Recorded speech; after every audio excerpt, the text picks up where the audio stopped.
Observador. Persona que observa o mira una cosa o una persona con mucha atención y detenimiento para adquirir algún conocimiento sobre su comportamiento o característica.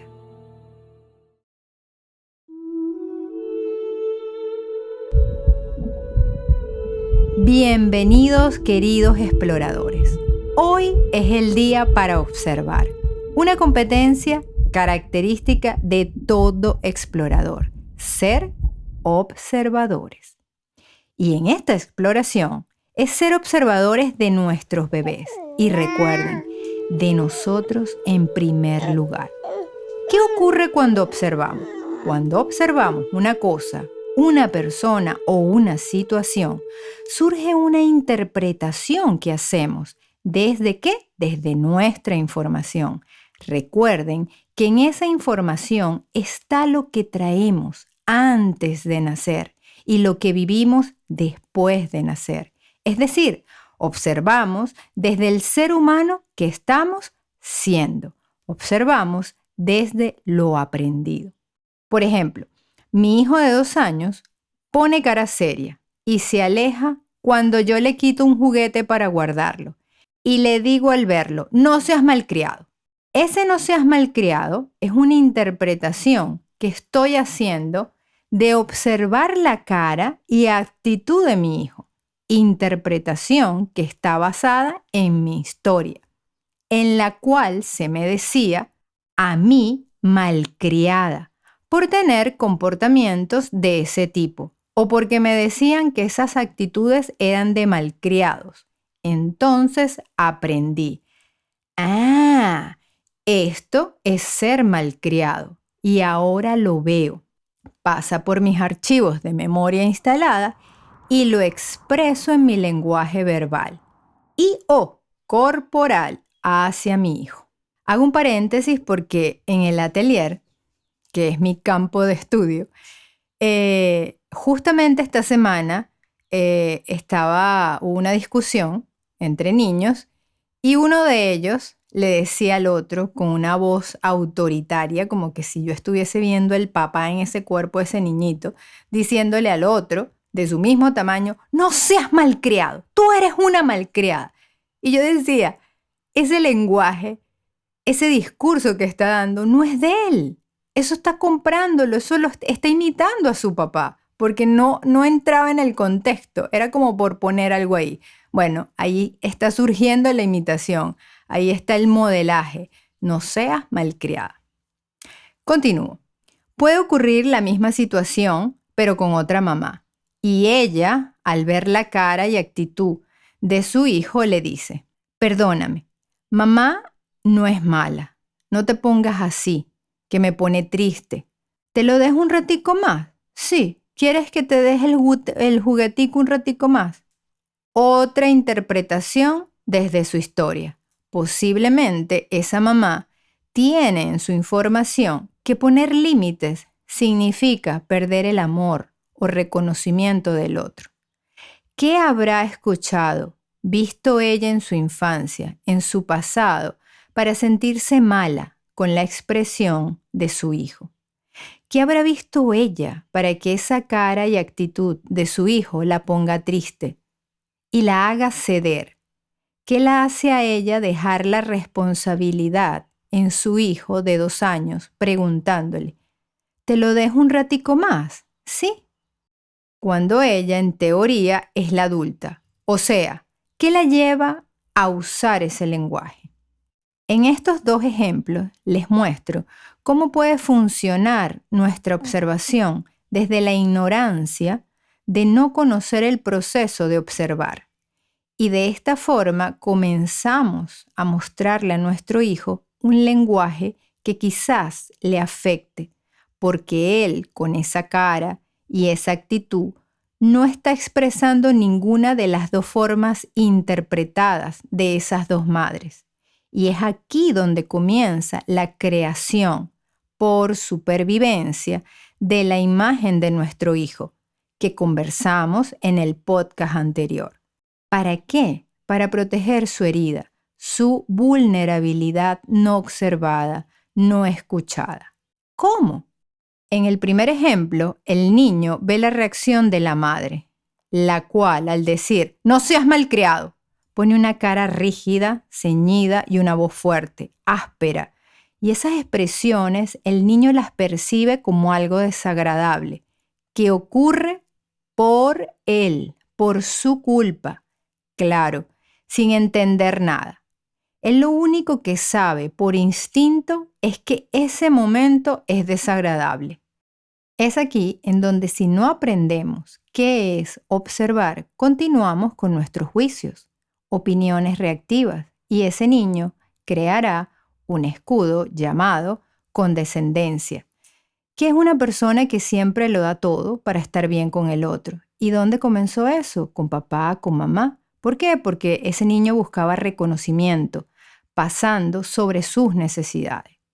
O puede surgir un avaro, que es esa persona que lo quiere todo para él. Y entonces aquí se opone al otro desde la injusticia que viví con papá o con mamá. Entonces me digo, no me vuelve a pasar.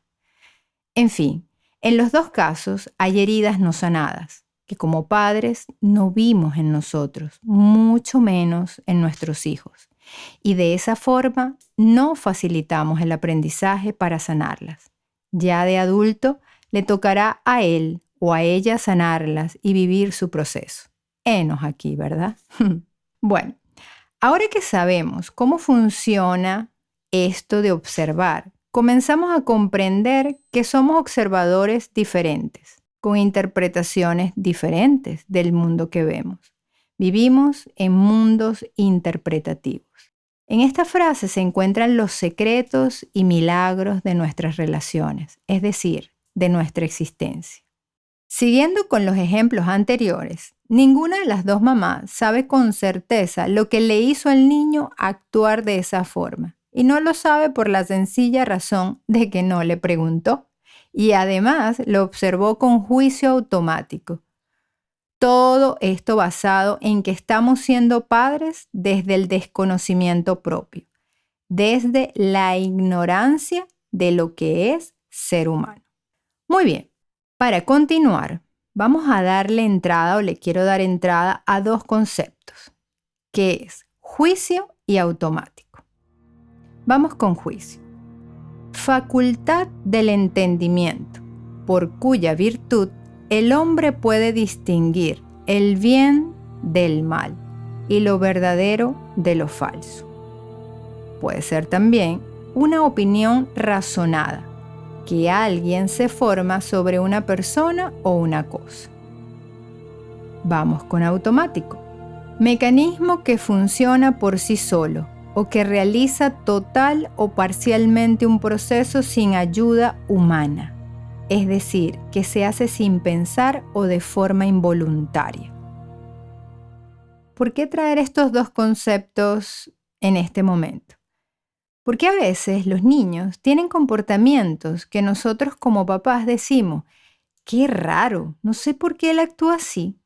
Aquí en esta casa nadie hace eso, no sé dónde lo vio. Bueno, les digo, lo traen su información y es de la familia. No será tuyo, pero sí del sistema familiar. Estar libres de juicios es imposible. Y no es lo que se busca, porque ellos son importantes en nuestras decisiones como exploradores. Son las bases de nuestros mapas. Sin embargo, lo que sí es posible es ser responsable de esos juicios y saber el impacto que pueden generar en mí para luego impactar a mi bebé. Juicios automáticos, por ejemplo. Si eres llorón, no seas egoísta. Ay, es que ella es miedosa, pobrecita. Las cosas se resuelven sin necesidad de ser un payaso. No llores, que no pasó nada.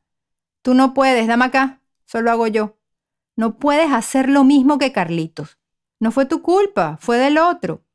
El niño que escucha esto desde la información que trae con sus heridas hace el match con la información que tiene mamá o papá de sus heridas no sanadas. Obviamente.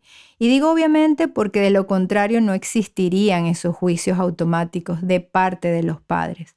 El niño aprende este ambiente relacional sin juicio alguno y es lo que en el futuro tendrá el significado de amor o de cómo relacionarse para él en su inconsciente. Es decir, un niño herido se pierde del amor como adulto porque lo que conoce como amor fue su ambiente relacional. Y eso no significa que en ese ambiente no haya habido amor, pero fue un amor con heridas no sanadas, no reconocidas. Por ejemplo, para él, el amor era ser complaciente y poner a los demás por encima de él, como la madre del segundo ejemplo. Por lo tanto, es eso lo que va a dar o a buscar en sus relaciones como adulto. Si recuerdan, en el podcast del mapa, les dije que observamos lo que conocemos. ¿Recuerdan? Bueno, ¿les suena eso de que por qué se me repiten las mismas relaciones? ¿Por qué me pasa lo mismo?